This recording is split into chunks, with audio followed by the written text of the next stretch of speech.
The John W. and Maria T. Kluge Distinguished Lecture in Arts and Humanities. There we go. This annual lecture was established in 2008 to recognize the Kluges. John Kluge was one of the university's most generous benefactors. His gift of the Kluge-Ruhe Aboriginal Art Collection in 1997 has enriched the cultural landscape of the university and our community. We're so fortunate to have this world-class collection of Australian Indigenous art in Charlottesville. Although we lost John less than a year ago, his wife Tussie continues to support the collection and serves as chairman of our advisory council. I want to thank also Beth Turner, Vice Provost for the Arts, and the UVA Arts Council for sponsoring this particular program and enabling us to bring Ricky Maynard in our midst. I'm honored tonight to introduce our speaker, Ricky Maynard, who's visiting UVA with his wife Anita. Ricky is a Tasmanian Aboriginal documentary photographer and one of Australia's leading artists. His engagement with documentary photography started while employed at the Australian Institute of Aboriginal and Torres Strait Islander Studies from 1983 to 1986, during which time he archived historical photographs in the Institute's vast collection. Maynard is largely self-taught, although he studied at the International Center of Photography in New York in 1990-91.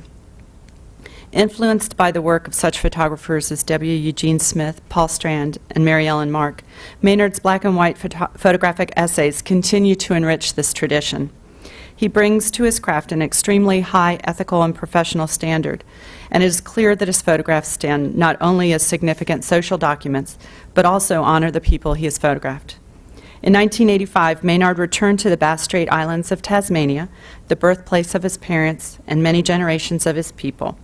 He photographed the traditional mutton bird season of these islands, producing the Moonbird People series, which was published in the book After 200 Years. After 200 Years was one of Maynard's first big projects, also sponsored by the Institute, for Australia's bicentennial. It involved over 20 photographers in 17 communities, 17 Indigenous communities all around Australia. They collected a total of 50,000 images, which are archived at the Institute. His next series, No More Than What You See, 1993, is an essay on Indigenous prisoners in South Australian prisons. This brought Maynard international recognition. He won the prestigious Mother Jones International Documentary Award, as well as the 1997 Human Rights Award in Photography. The series was produced with the assistance of the South Australian Department of Correctional Services. The Wic Portrait Series in the year 2000 saw Ricky's style evolving through large format photography. Taken in Arakoon in Cape York, Queensland, this work set out to portray the Wic people's plight and their story at a time when it had particular political resonance. Portrait of a Distant Land are works produced in 2005 and continuing in a new series that is Ricky's current project. For Maynard, this body of work represents his lifelong dream of a pilgrimage to sacred places that will echo into issues of the spirit that relate to longing and belonging. This work was included in the National Indigenous Arts Triennial Culture Warriors in 2007 at the National Gallery of Australia, and in 2009 at the Katzen Arts Center at American University in Washington, D.C. It was there that I met Ricky and his wife Anita and invited them to visit UVA. And so Ricky came down to the university and the Kluge-Ruhe collection with a number of artists from Culture Warriors, and they were able to see our museum and our little guest cottage, and it gave me an opportunity to invite them to come for an artist residency. And so that's how this visit evolved. We're going to open Portrait of a Distant Land at the Kluge-Ruhe Collection on Friday, April 15th from 5:30 to 7:30. I hope you can join us. Ricky and Anita will be there for that. While Ricky is here, I just want to also mention that he's going to be working with a number of students in different classes in photography. We've started an Aboriginal art reading group that we'll be meeting and he'll participate in. And really, we've brought him into the life of the university and to not only share his work, but also share his skills and inspire our students here. And I'm just delighted to have this opportunity. Please help me in welcoming Ricky Maynard.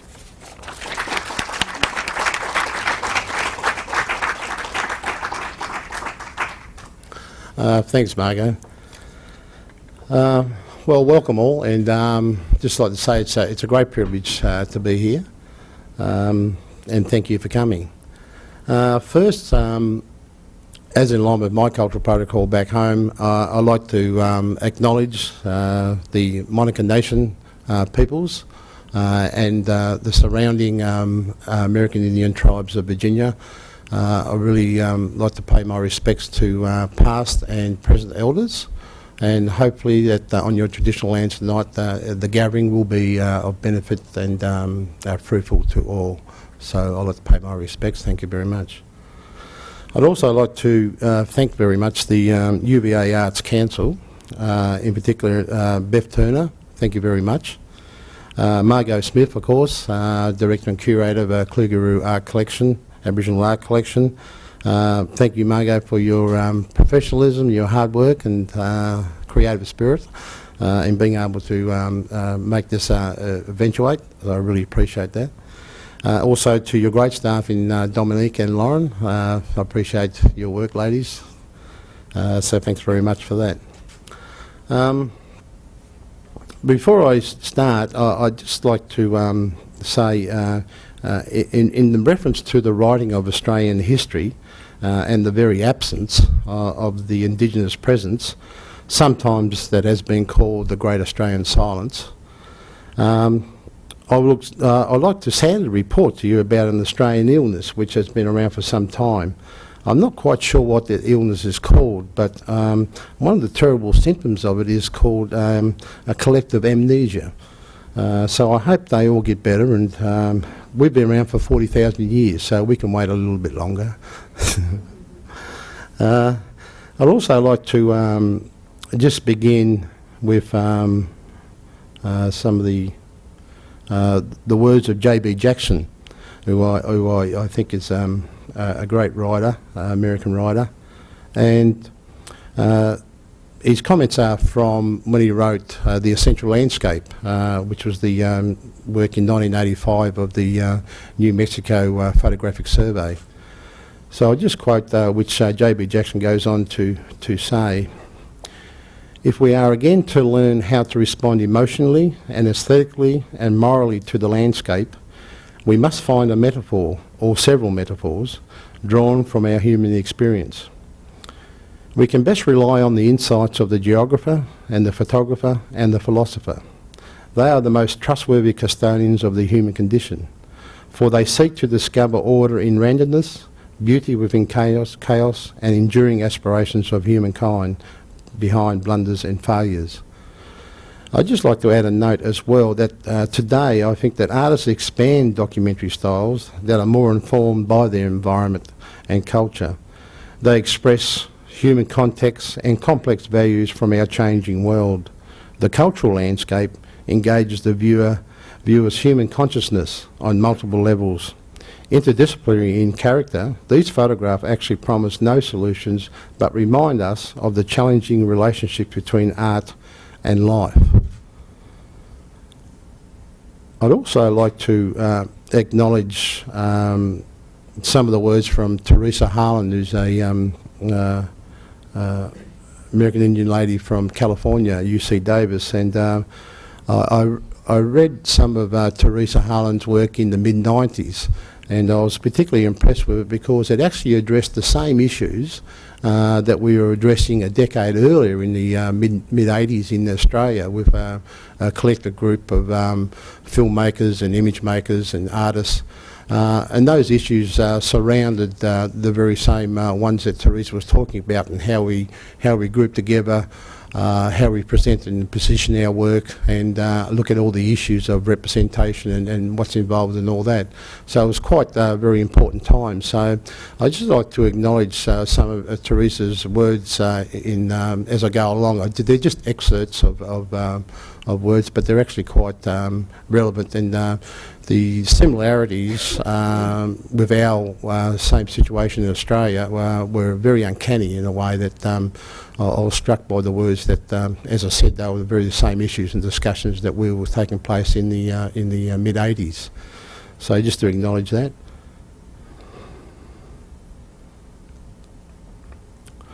Picturing ourselves and creating a visual history. Aboriginal people are not perceived as having diverse histories, cultures, economics, politics and worldviews. As Indigenous people, we must claim rights to and ownership of strategic and intellectual space for our works. We reject the misrepresentations of the colonial camera and those images that reduce us to sentimental portraits of a dying race, such as those in the Kerry King collection in the early 1900s, and I will show you a couple of examples of the Kerry King collection from the 19th century photographers. This type of thinking reduces Aboriginal survival to a matter of their nostalgia and neglects to show evidence of our political strategies that enabled Aboriginal survival. Aboriginal survival was and remains a contest over life, humanity, land, systems of knowledge, memory and representations. Aboriginal memories and representations are persistently pushed aside to make way for constructed Western myths and their representing of Aboriginal people. Ownership of Aboriginal representation is a great arena of this contest.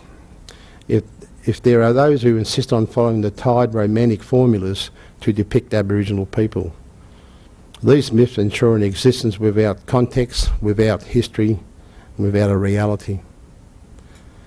Also, such constructed myths, representations are given institutional validation in the classroom and are continually supported by popular culture and the media. This is something I consider dangerous and counter-reactive.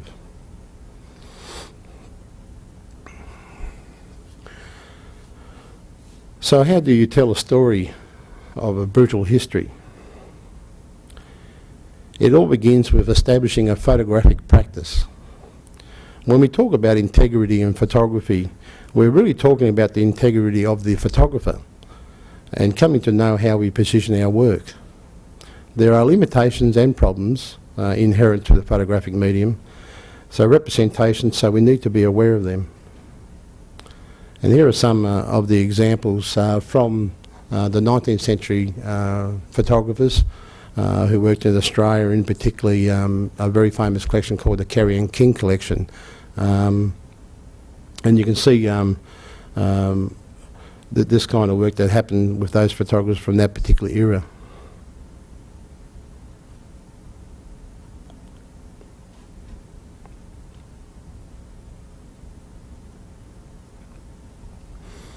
As we try and understand the work of the 19th century photographers, these were clearly images from an era that should not be viewed as scenes taken from the real world, but as cultural representations.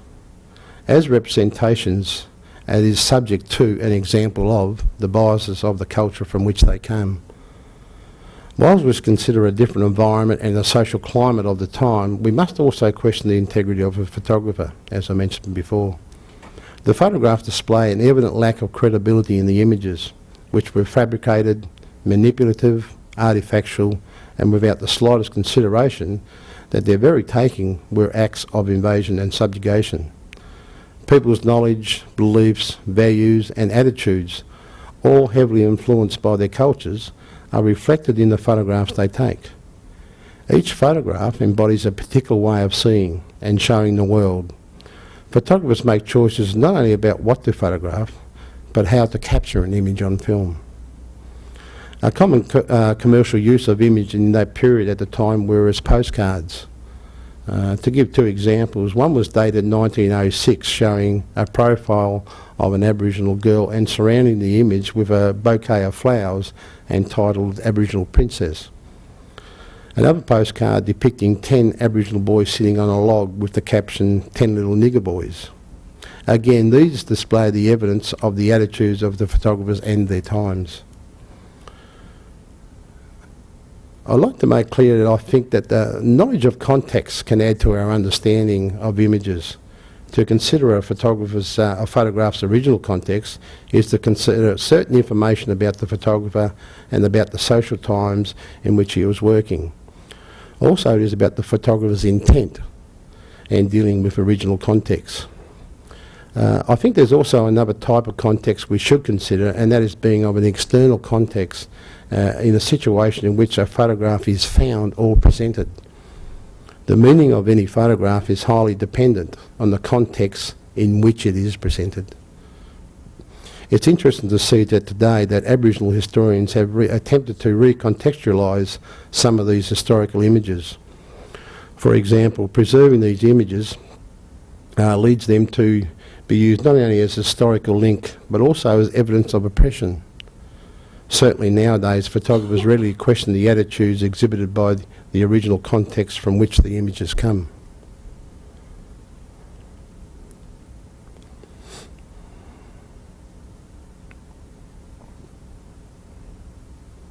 And I'd just like to, if you could take a note of this particular images of one of our ancestors and elders. It's an image that was one of the many motivating factors of me in going to do the work, Portrait of a Distant Land. These sort of constructed myths that governments only recently in the last 40 or 50 years started talking about constructing a myth about Truganini as the last Tasmanian Aborigine, and of course that's certainly not the case. So I'd just like to remember that particular image. Again, one of the motivating factors, and you'll see further in the Portrait of Distant Land, it's very strong century around identity and who we are as a people. This book here, this is the cover, as Margot quoted before, about in 1985 when all my work began, really, at that particular stage. This is the After 200 Years book, which in fact is probably one of the most significant body of works ever done in Australian photographic practice. In 1983 I began work with the Australian Institute of Aboriginal and Torres Strait Islands Studies as a darkroom assistant and trainee photographer. Even though at that stage I was fairly competent and well crafted in my technique. The Institute was a government department and housed the National Indigenous Archive and a research department. Now, part of my duties was maintaining and printing from historical negatives from a vast Indigenous archive.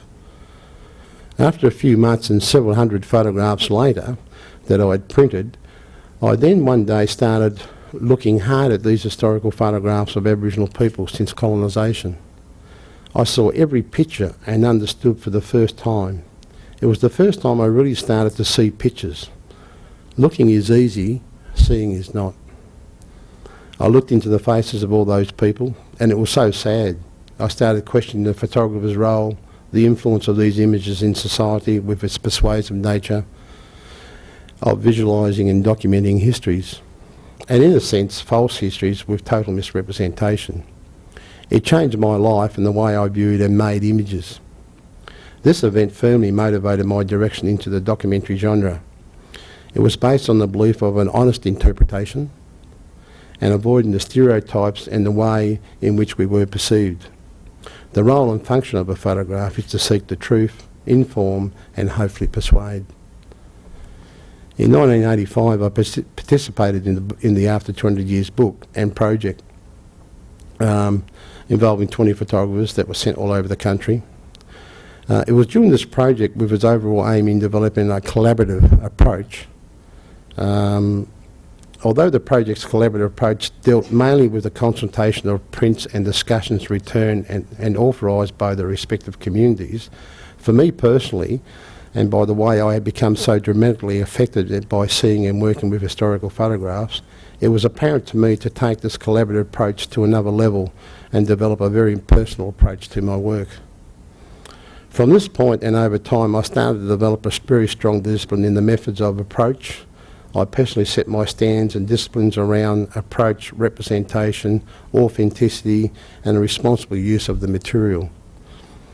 As in the disciplines of the documentary code, my passion in life's work is about persuading social attitudes and creating social change. A huge task, but one nevertheless that I'm committed to and dedicated to.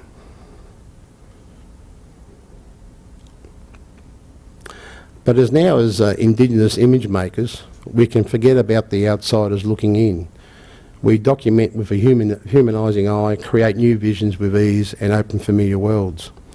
In considering the invasion and appropriation of the colonial camera, we must be aware of and ask, what shall I take pictures of? Who should I take pictures for? And what will my images communicate to the world? The Aborigine no longer sits passively before the camera, but now operates the camera.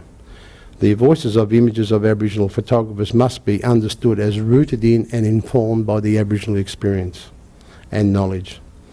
It is only then, really, that we can consider this our history.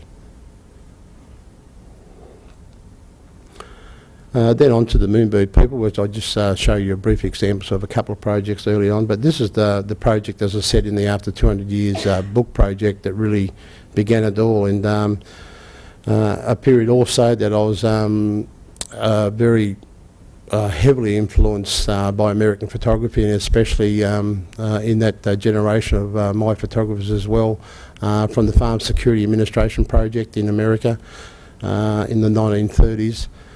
I saw, the incredible power of change that could happen with great images, and so I was heavily influenced in the mid-80s with those photographers as Dorothy Lange,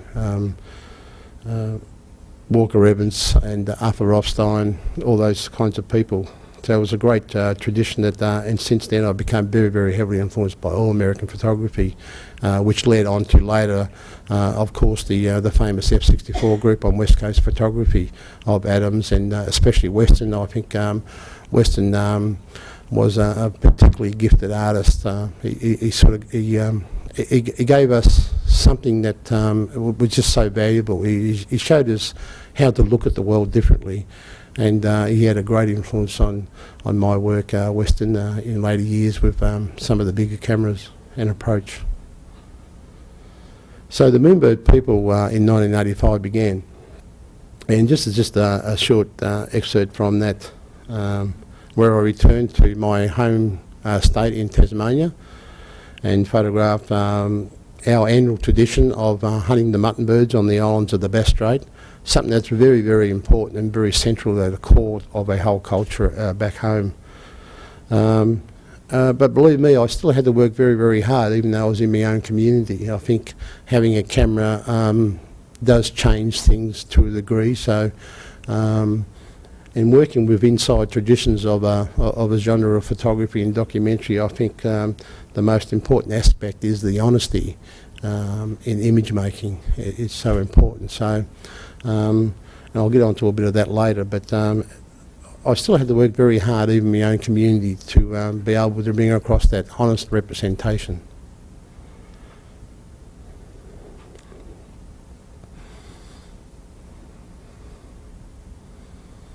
A very important part of our culture, and return every year, and as we speak, the cultural season is in full swing back home, and we're missing the taste of mutton birds already.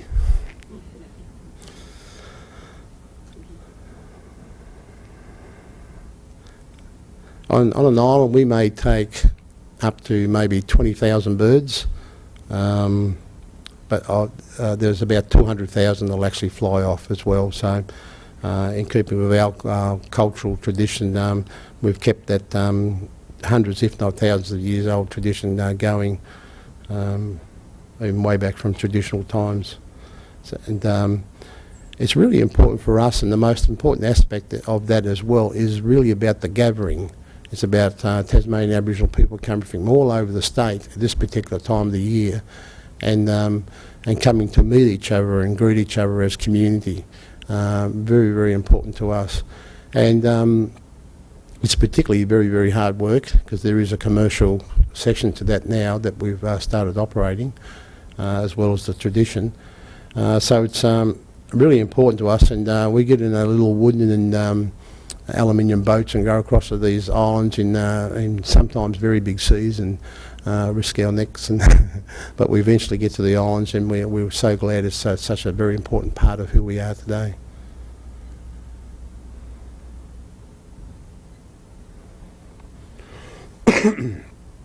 This particular image is of Athol Burgess, who it's actually from a project or a series. You'll get some kind of image that will always become iconic to that particular project, and this was certainly the case with Athol. And I just kept my eye on him one morning. He was walking down the hill with a load of birds, as many birders will come in of a day on many trips, and so it's about that, again, the careful crafting of the whole approach of working with people. Even though these were people I've known all my life, it still had to work very, very hard in working within that discipline of photography.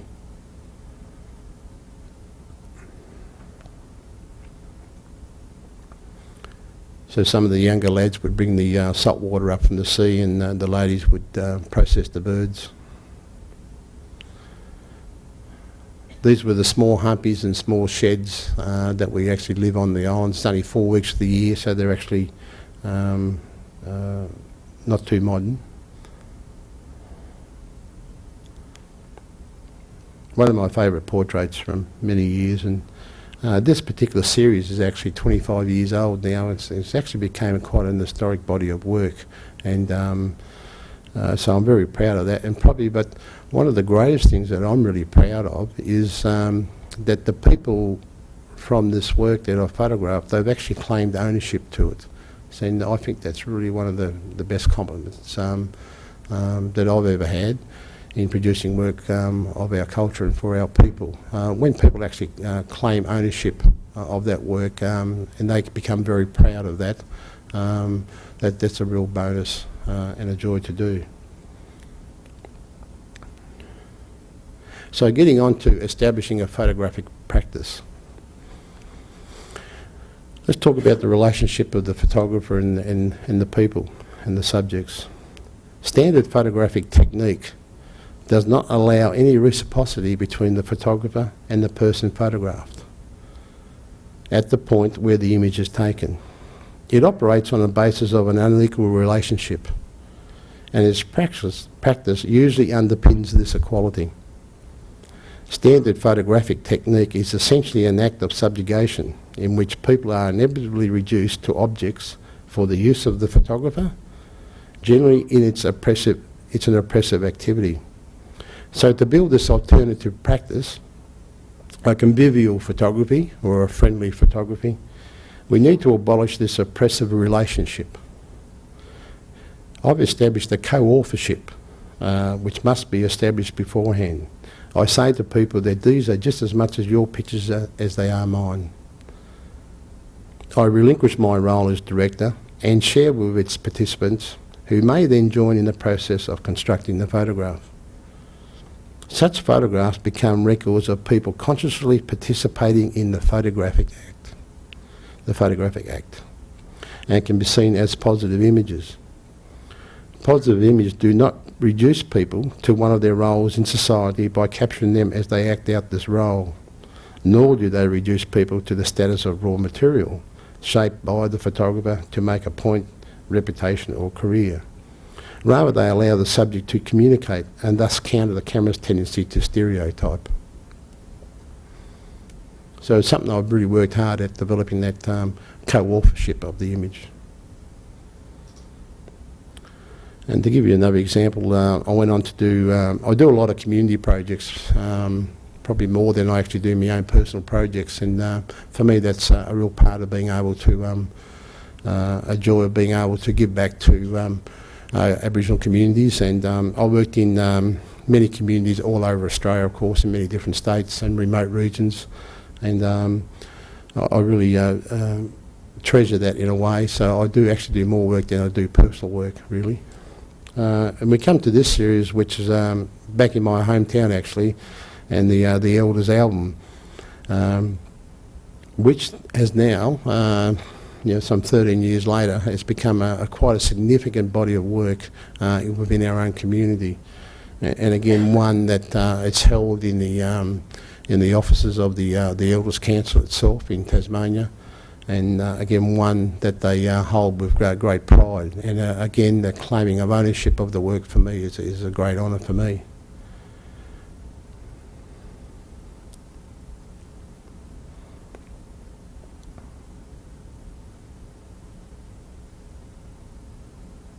In talking about this project, the Elders album,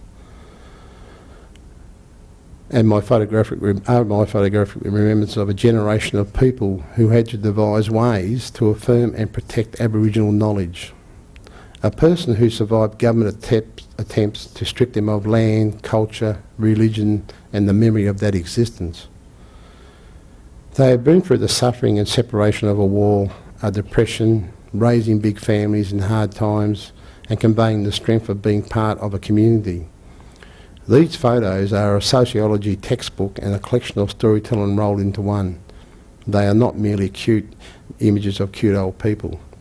These are images of people who did not perceive themselves as confined to any mythic or imaged concept held by others.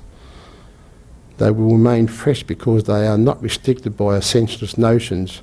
Aboriginal people must dress Aboriginal in order to look Aboriginal and to be Aboriginal. Here the Indigenous memory of survival is neither romantic or nostalgic.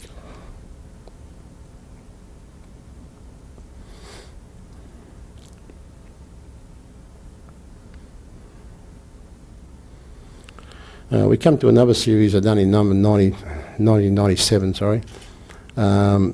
in a seaside suburb of Melbourne in Australia, and it talks about the Aboriginal people on the fringes of the big cities in dealing with alcohol and drugs, and so it's quite a major issue, of course, in our community. And so I'll just get onto this one.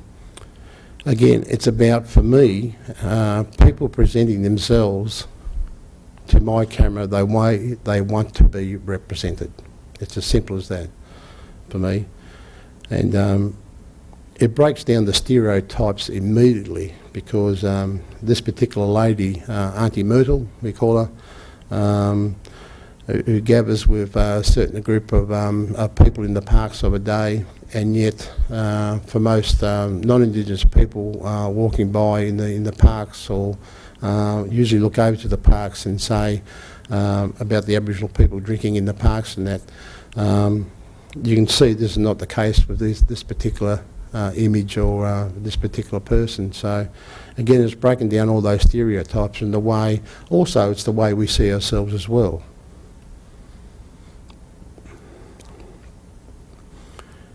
An important part of our life is actually a lot of Aboriginal people don't go into bars or hotels drinking. We would prefer to drink in the parks.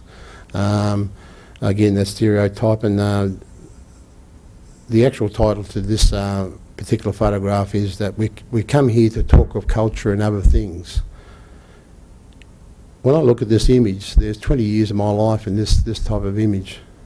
When I travelled around Australia as a younger man, even without a camera, the most important meeting point of in any city, whether small or big, was the local park, when we would meet the local Koreas or Aboriginal people, and by the end of the night we'd have shelter and food and be able to have good passage through their country. So it was a really, really important part of our culture in a way. It's just that we have to sort of do this work in the hope that people can view it with the way we view it, and of course the intent of the work. Part of this project also was looking at a men's alcohol rehabilitation centre, when the men come in from the parks, or they go and look at rehabilitation for their alcohol or drug abuse.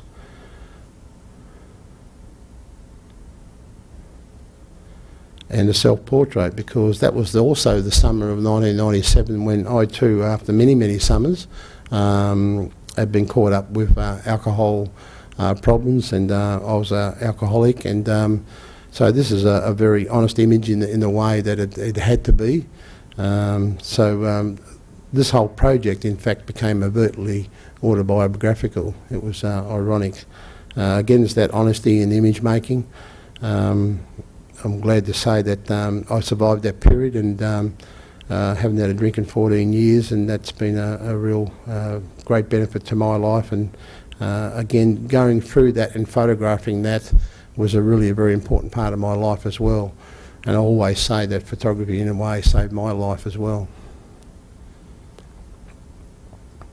It's about the healing. This is of the mornings we'd have our monthly men's meetings, and we'd go at the back and get some bark off the tree and wrap around and have a individual smoking process, and pass this around. as we address many of today's issues really in our society back home in Australia, it is about having that power and healing ourselves as well.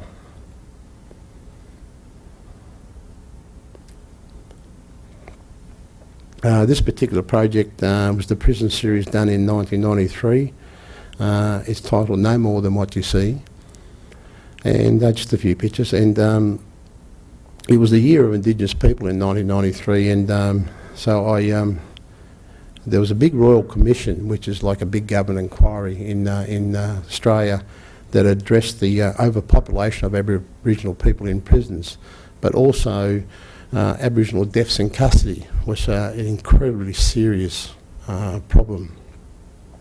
So there was a real sort of urgency about going and making these kinds of images and bringing them out to the public, because after that big Royal Commission inquiry, the government brought out something like 300 recommendations and, of course, hundreds of pages of parliamentary papers that really didn't mean much to the average people in the street.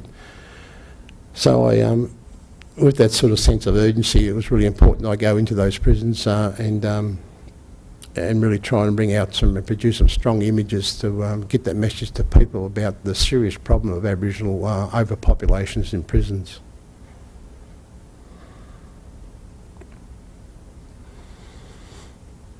This is a photograph I took of Derek in his cell, and it talks a little bit about the way I went about making this picture. Again, it talks about that genuine co-authorship and working with people in the photographic act. And I go on to say that genuine co-authorship of an image does not come easy. Not everyone is willing to make the effort, but Derek was. He knew that they weren't just to be my image, but shared ones. And also I might add too, when I do these kinds of projects too, or any kind of projects in communities, I take little picture books around with me, and not only do I edit the pictures myself, but it's a way of showing people, who you are, why you're doing them, and all those really essential, important, honest introductions to people, and the way, in particular, the way we use images. So it's really important, and that's a great introduction in the way I sort of spend weeks in the community without producing a camera.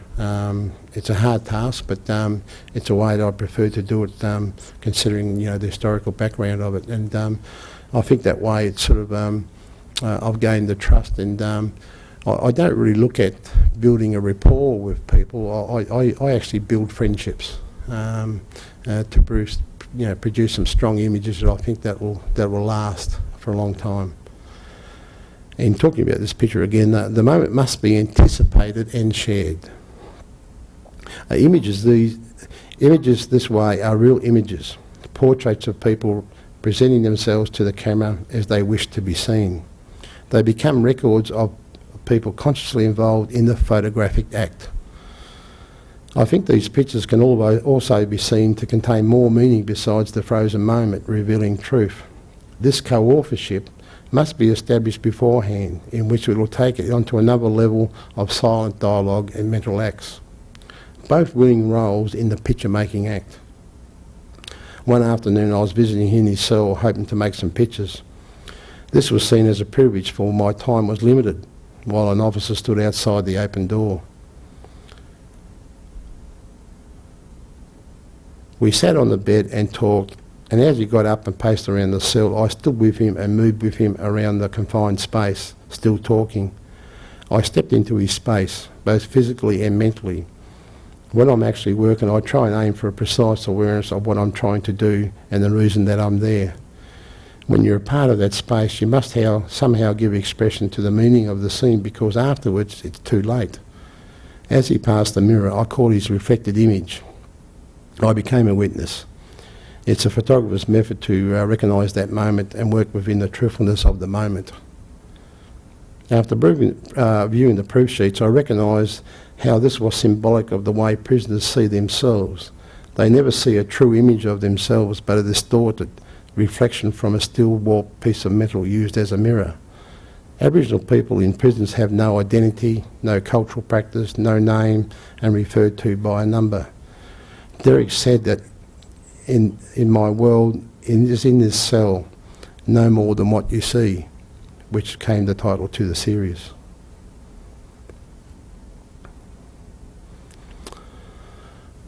In this particular image is it's probably one of the most powerful pictures I've ever taken, and yet there's not much in it, is there?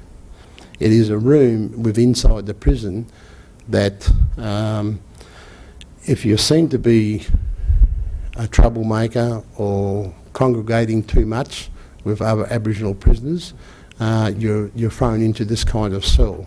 It's a padded cell, and really, for me, it's a picture about humanity, really. And I've set up some text, even though in those days I wasn't very big on using text and that, but I find if you use text cleverly, it works in that other language and the narrative. And the title to this picture goes, "There are things in this picture you cannot see. I enter here with only a pair of jocks. The walls are made of rubber and the blankets are made of canvas."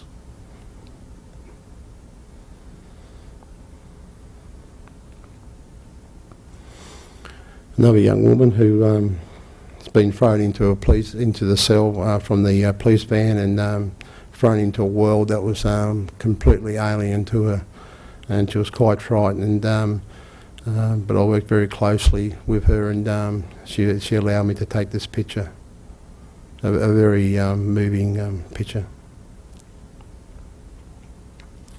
This is a picture of self-mutilation, which happens in prisons on a weekly basis.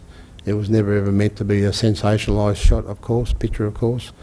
I sort of lied my way in through the prison system and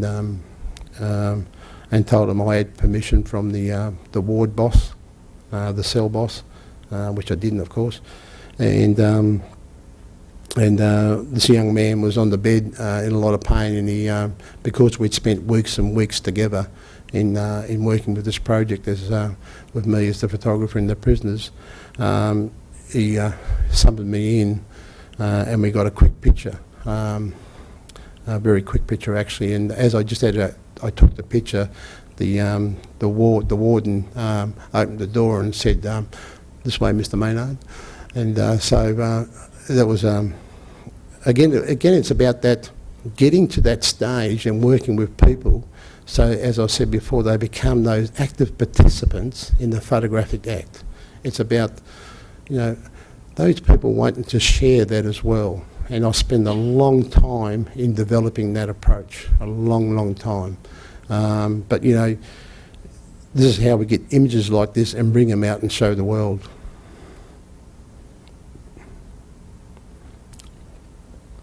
Another image just became one of an icon of the series.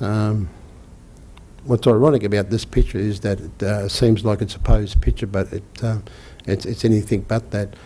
I can still remember the day I actually took the picture, some 17 years ago. Me and this man were walking up and down the hallway, which they use as a public hall and gym in the prison. And he was talking about and really concerned about a lot of the younger prisoners doing the drugs inside their cells. So he was very concerned, and so I just he stopped, and so I turned around and there it was. So it was about, as usual, you act very quickly to get those kinds of pictures.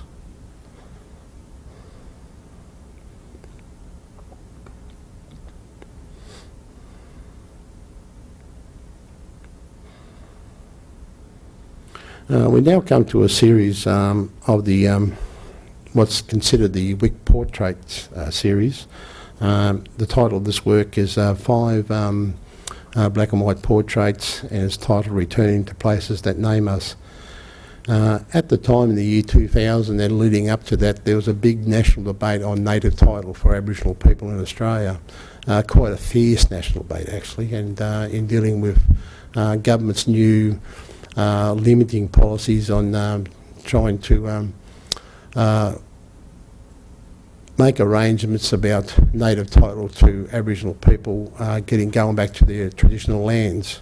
So it was a very heated debate, and so I just felt a real urgency again about being able to go to this small community which is up in the northern Queensland, and being able to bring those voices and images of the people out to show people that It wasn't just a national debate at that particular time. It really was these people had struggled for their own traditional lands for decades. But nobody was saying that in the national debate or the newspapers or the media leading up over those 1 or 2 years of this debate. So there's a great urgency about being able to do that kind of work too. So off I went in small planes and long flights over long deserts and rainforests, and we get to those places and meet, again, spend a long time in the community. It took me several weeks to get 5 pictures, and they only happened in the last 3 days I was actually there.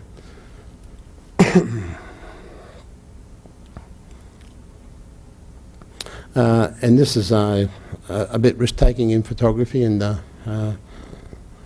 excuse me, in its technique with a large format camera working actually quite close to people.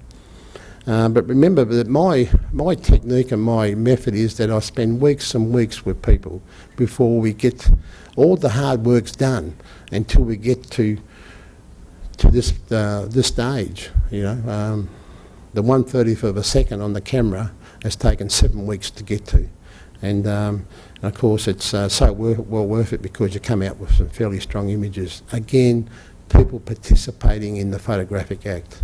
You know, you build trust, you build friends, and you work with people, and then there comes to the day when several weeks later you can produce the work.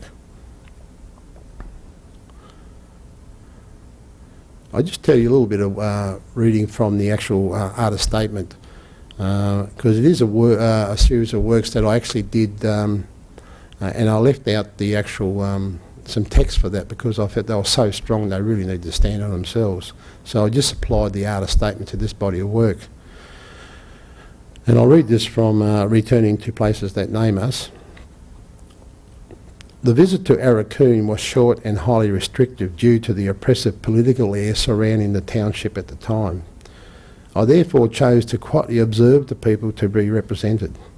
I was, however, given a privileged place in story and song and was given good omens in passage through their lands. Yet I was disciplined in my work in my usual fashion. On this rare occasion it was best to walk away and yet honour them in some small way. It is my wish to ask the viewer to identify these pictures the existence of struggle that lay below the surface, to see things that are not immediately visible, and to see what things means has more to do with you, the observer. To know the meaning of culture, you must recognise the limits and meaning of your own. You can see its facts, but you cannot see its meaning. We share meaning by living it. And this particular one is of one of my favourites from Bruce. I'll just tell you an incident about this really important elder Bruce, who I became very close to, Bruce Younger Porter, and he told me the story, which is his normal family history. He talks of in his family of the first Dutch ship in 1600 that visited the shores of the Gulf of Carpentaria in Queensland in 1640 or something like that. I think the Dutch ship was named Dryfken. And he tells about the exact, in almost incredible detail, about from his grandfather's and great-grandfather's stories, of course, of the when they first landed and they turned them back. And it was on a point of the coast called Cape Kiwi. Now, Kiwi in their language means turned back. So it was interesting that such detailed oral history of 400 years from that first meeting is just a natural part of their family history, and it was really great to hear.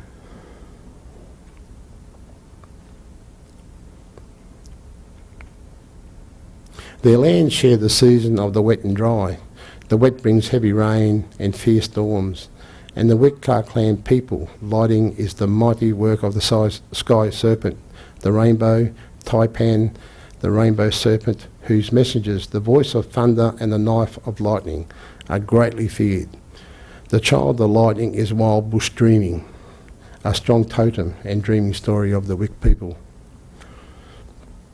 I then go on to say that Australia needs to rid itself of the notion of having an acceptable history and one that is pleasing to the senses and allows all of us to feel united as one.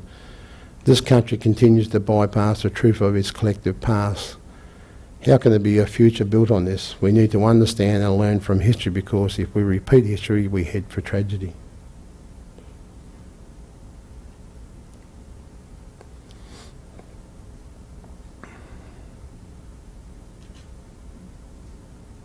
I go on to say about this work that I really like it about the rawness and intensity of the work itself. In picture making, I wanted the presence and portraits that spoke, and through this process to present an idea rather than preach messages.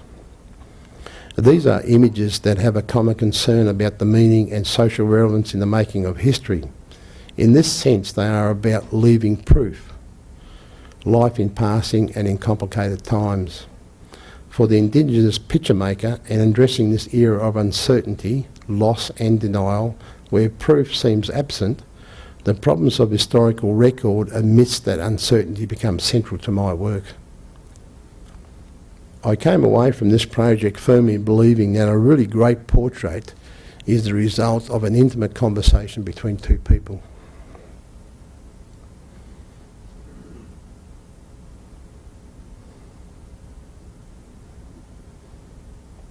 This is, before we start on to the last series, this is Portrait of a Distant Land. This is an artist statement. I'll have to read it from here, actually. It's not on my computer. Yeah, I intend to make intelligent art with a specific cultural purpose by creating a collective and autobiographic narratives and exploring concepts based on the intersections of history, memory and cultural representations. I hope to provide an insight into historical perspectives through a pilgrimage back to country, a process of exploring place located within self and culture. I'm intrigued by this idea of the collective unconscious in the field of inherited ideas, images, legends, myths and the like that exist beyond individual memory but nonetheless informs us. And in there I'm really trying to aim at the sort of intangible sort of explanations of the Aboriginal spirituality. And I'll really go on to later to talk, or could add to it, about the what I call the collective unconscious, but more so about an ancestral collective memory. So it's very, very interesting. And in Portrait of a Distant Land, I intend to assert our cultural identity and claim ownership of our past. I'm driven by the idea of leaving proof. Photography leaves proof. It shows that we existed. In these very special places, the picture marks my time there and how I continue to tell the story for generations to come. It represents the act of placing my hand onto sacred places. On my journey, it may not be about the picture itself, to hold, to show or possess, but to connect.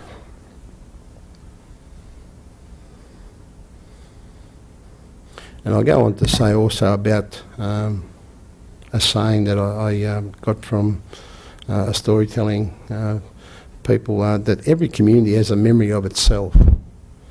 Not a history, not an archive, not an authoritative record. A living memory, an awareness of a collective identity woven of 1,000 stories. So now on to Portrait of a Distant Land. And I'll show 5 fairly quick images of an introducing sequence of a series.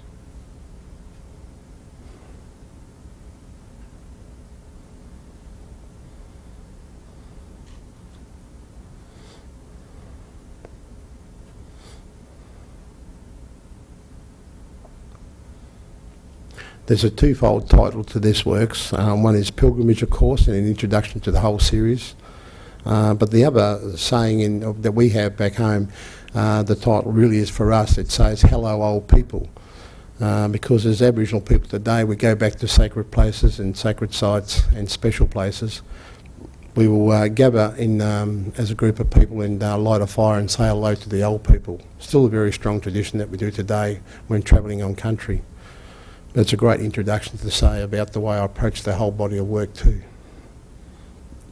The aims of Portrait of a Distant Land are to create a visual historical diary an expression of our collective oral history, to provide a contemporary frame of reference in the essence and evolution of this land, one that asserts and maintains our rich cultural heritage. It not only deals with recording of oral and visual history, but also to express our emotion to history, to which I think is really important.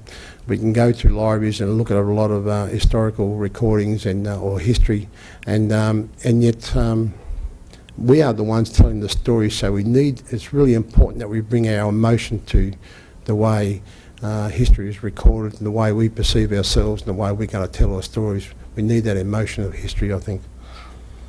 Travelling in and around Tasmania, following the songlines and oak trails of my people, seeking the truth hidden from view, the truth long hidden in the hearts of the elders, in the depth of the archives, and in the marks people have left embedded in the landscape. This is an image called Vansittart Island, just not far from where we live, and it tells the story, and I'll read the text for you.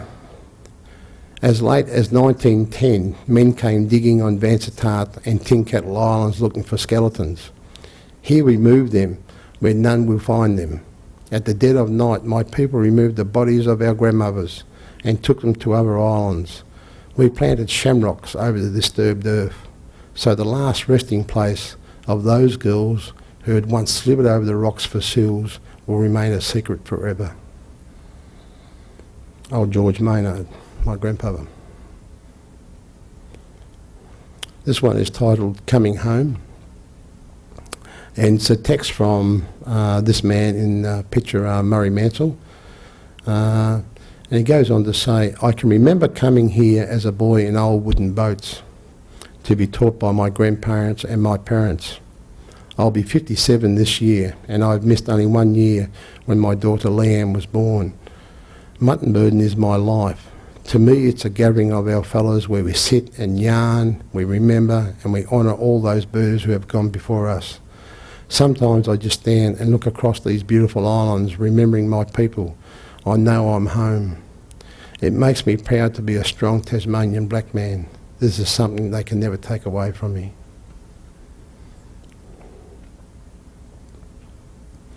This particular image is called Deaf in Exile on Flinders Island, and we don't live very far from this. It's taken at a place called Wic, a very big burial site and quite a significant site for all of us as Aboriginal people in Tasmania. So Deaf's in Exile. Here lie 100 of our ancestors in unmarked graves. Although a free people, they were taken to Wic to help establish the friendly mission and a promise of return to their homelands. It soon became a death camp. They were betrayed, abused and left to die. Some of our old people died not only at the hands of soldiers, but also of dispossession of land and broken hearts. In this field were once 100 crosses that marked these graves. The Stolen Plaque, you would note, that read to commemorate approximately 100 Aborigines buried in the vicinity of Wic, 1833 to 1847, erected by the junior farmers of Flinders Island.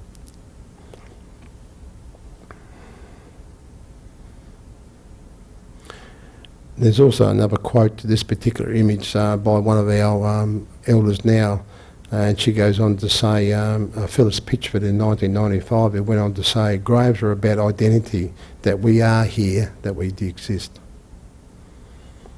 This particular image is called The Healing Garden, just not very far from the last image of the monument, again at Wic, The Healing Garden.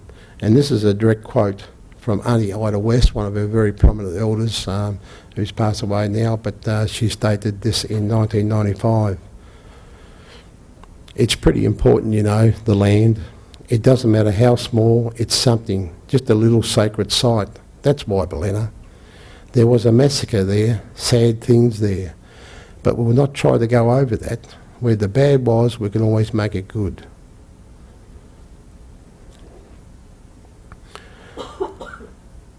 I'm often reminded of the an incredible and very close to a saying by Walker Evans. that I feel sometimes he actually wrote for me rather than to me. And this saying I'd like to quote to you from Walker Evans. It's as though there's a wonderful secret in a certain place, and I can capture it. Only I, at this moment, can capture it. And only this moment, and only me. This is one titled Broken Heart, and it's actually a piece of text written way back in 1846 at Waibalina, Flinders Island. And it's an excerpt from a document known as the Generate Petition. It was written by 8 Aboriginal men to Queen Victoria of England in 1846. And this is an excerpt from it. It says, "When we left our place, we were plenty of people. We are now but a little one."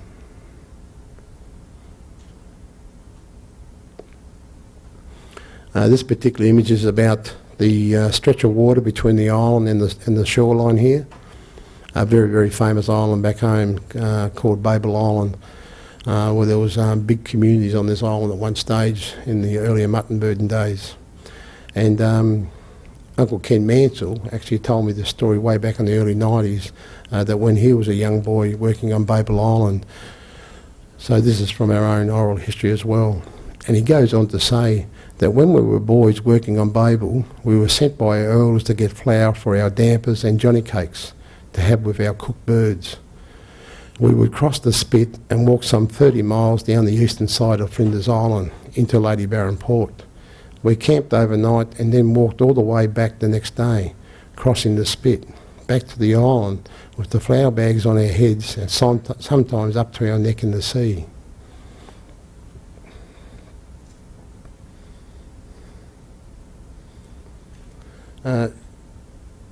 Talking about another quote too from a very famous American writer that I really like, Wendell Berry.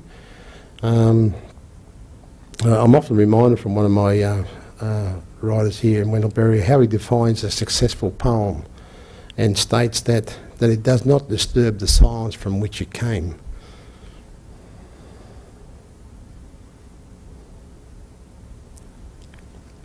This particular image of a tree is titled Traitor. And this is a really interesting picture in the way that it took a bit of search from our own known oral history about this landmark on the east coast of Tasmania and where to find it. It was the last meeting place of our tribal chief, Manalagena, and the chief protector of the Aborigines, George Augustus Robinson. So with the help of some Aboriginal students working at the university too and some local knowledge, we finally tracked this particular location on the east coast. And the text for this goes on to say, in a small forest west of the Bay of Fires, our chief Manalagena and his people made an agreement with George Augustus Robinson, a temporary stay on the islands of the Bass Strait. If only they knew not only of their imminent death, but the future of the surviving tribe. We still remember a sight that changed the course of history.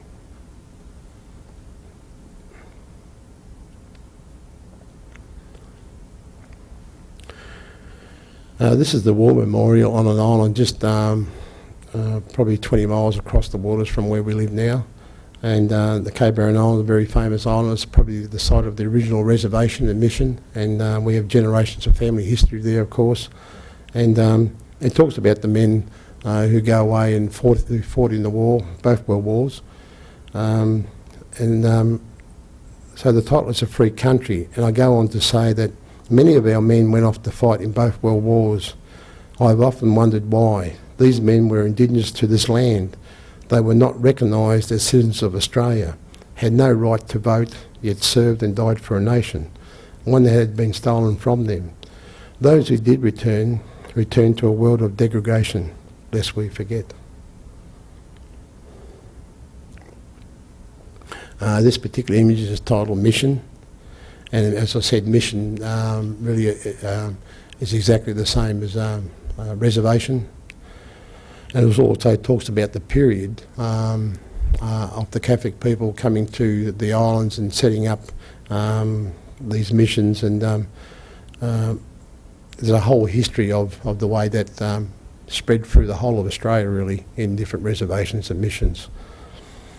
And what I do here is that I've taken a direct quote from history, so I'm using a different kind of text to build a narrative.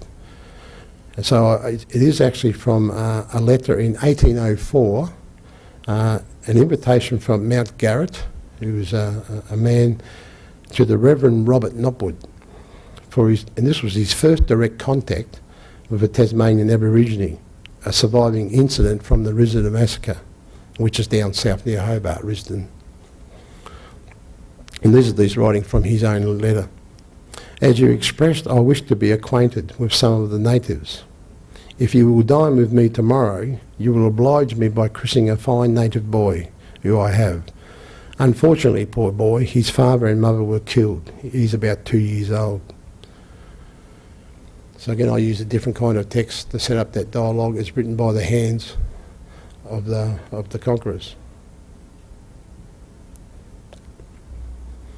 And this particular one is called Custodians. And the text of this is, do not forget these faces. They hold something you would not believe. And it's really a picture that I wanted to make for the future generations of young men. These are two particular men in our community who hold very certain cultural knowledge, and they will be there practicing when they get older to pass that knowledge down.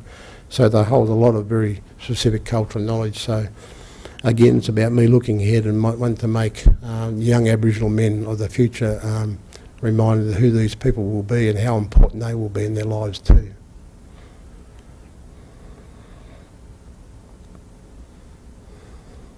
My work has created and continues to create photographic representations of Aboriginal people that affirm Aboriginal memories, self-knowledge, presence.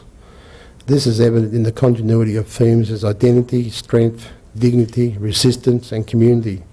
As an Indigenous image maker, my image must carry messages of our survival and sovereignty. I'm constantly aware of my responsibility as an Indigenous image maker. In the making of images, they need to have a common concern about meaning and social relevance in the making of history. For me, it's about leaving proof. As an image maker, while addressing the problems of historical record, in an era of uncertainty, loss and denial, this work becomes central to my work. Creating a visual history and its representations from Indigenous memories or Western myths. This is the question before Indigenous image makers and photographers today. The contest remains over who will image and own this history. Before any assumptions are made, we must define history, define whose history it is, and define its purpose, as well as the tools used for the telling of it. The intent of history is to help keep our bearings. That is, to know what is significant and, most importantly, teach us how to recognise the significant. What happens when history is distorted or we no longer have the same skills of recognition? We as human beings become disabled by the inability to distinguish what is real from what is not. And that's it. Thank you very much.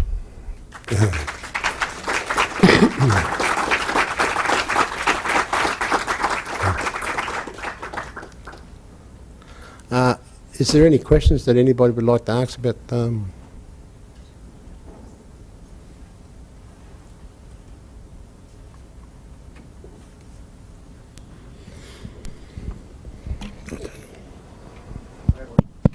Okay.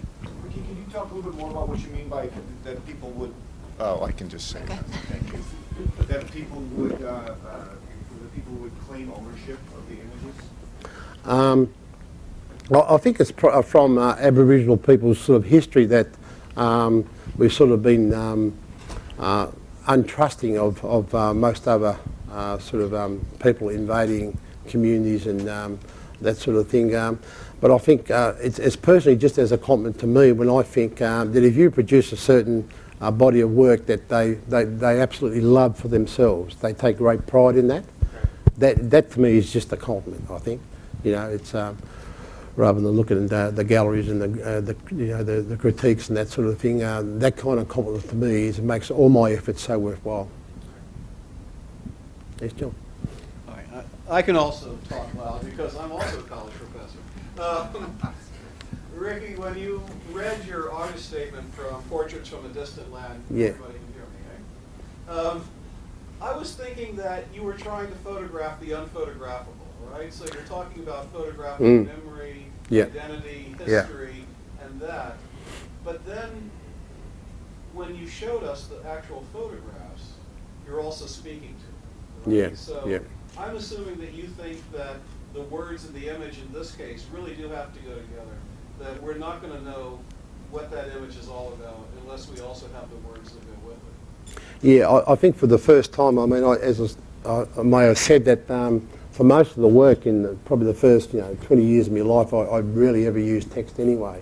But I'm now coming to know that, of course, in this much bigger project where we are addressing those issues of social history, I think, and I think I'm really starting learning. I mean, I've always been a storyteller, of course, we as photographers all are, but I think we're very lucky because we have that great oral history in our tradition as well.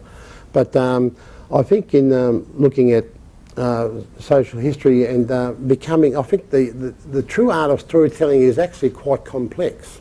When you look at the two languages of text and image, and it's really, you really have to investigate that in a way that you actually used your medium in your way. And I think it has to work on a few levels. So it's actually to that degree that I consider everything very, very carefully. I needed to speak to a lot of people and speak to other people differently as well. And I think it's quite an intense process learning how to use those two and build a bigger narrative as well. I think it's a very, very interesting project to do.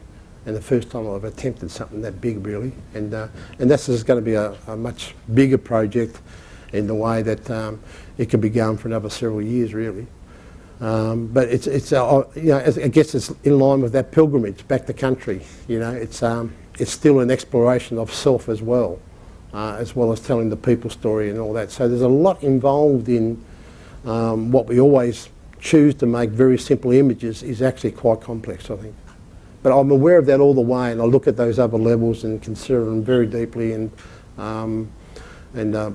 yeah, I really enjoyed that whole process of investigating and incorporating layers to all that work. It's a difficult task, and so far it seems to be working in a way, the way it's received, that a lot of people are sort of becoming quite close to the story as well.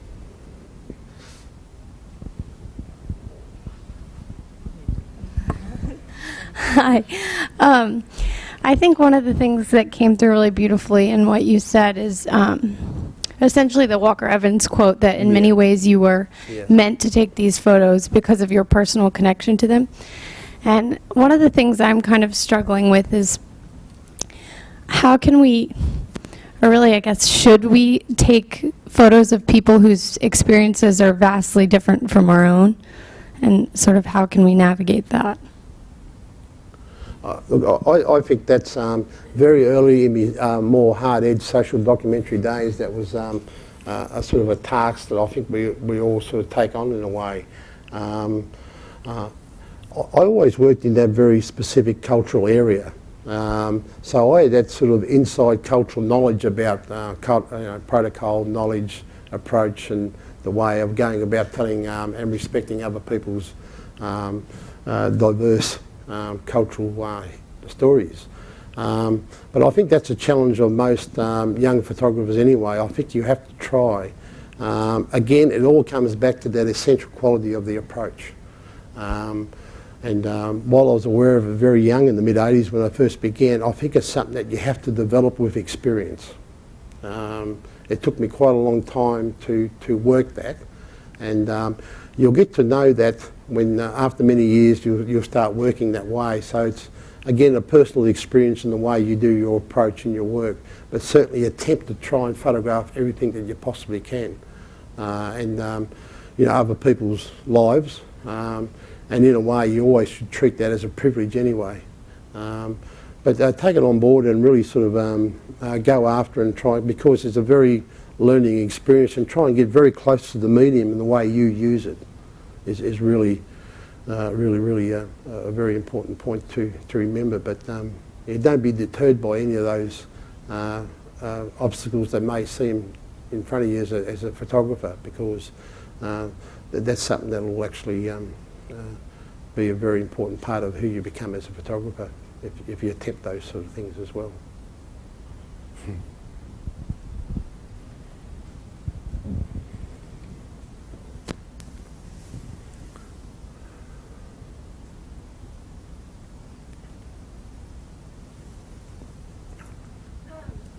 You spoke about going that a lot of the things weren't planned but were spontaneous. Mm. When you're going in and you're trying to tell a story, do you map out what you're trying to tell prior to going into the situation? Do you have an idea of what you want to capture? Usually, I usually do several visits to a location. I pretty well, I do a lot of personal investigation and research, and that only comes from local knowledge as an Aboriginal person of that country, of that land. But yeah, it's quite an intense process, investigation, research, looking at the ways, again, we're talking about how to put layers into and building the narrative of great storytelling. So yeah, a lot of work goes into that. Yep. Was I having trouble with the microphone there at one stage or some stage? I didn't know it was actually quite clear. Was it? It was all right? Okay.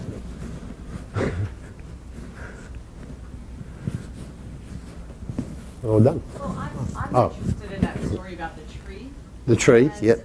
So it sounds like some of the sites are maybe places that people haven't remembered, or, Mm. you have to really dig to Mm. find. And I was just curious about how, some of the sites that you photographed, are non-Indigenous Tasmanians aware of the meaning of those sites and the significance of them? Are they things that places that Indigenous Tasmanians are really aware of, or are you really kind of bringing this to the surface? Really bring it to the surface. A lot of non-Indigenous people know nothing of that, really. So it was great that I was able to investigate it from a very cultural way too, as well as working with some Aboriginal students at university to actually map that to a fairly significant place. So really also that is virtually a sight unseen. So which I'm finding a lot in that project too, even when I'm working quite close to other areas, they're quite difficult to get to, accessibility, but they're actually quite significant because they've never actually been photographed. Well, especially in a sort of a unique way that I'm bringing the story to it anyway. Yeah, but those certainly the non-Indigenous people would never ever have known about that. And and again, that's another layer to the storytelling process. It's about reaching, first and foremost, is always for Aboriginal people. It's about reclaiming our own identity and self-worth and all that as a people.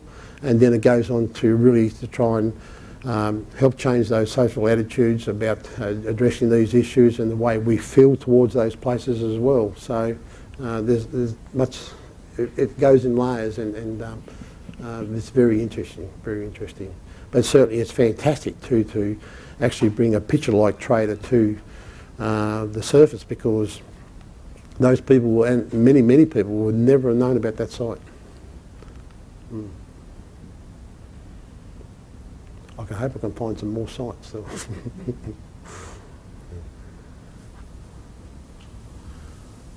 Okay. Oh, thanks very much, everybody.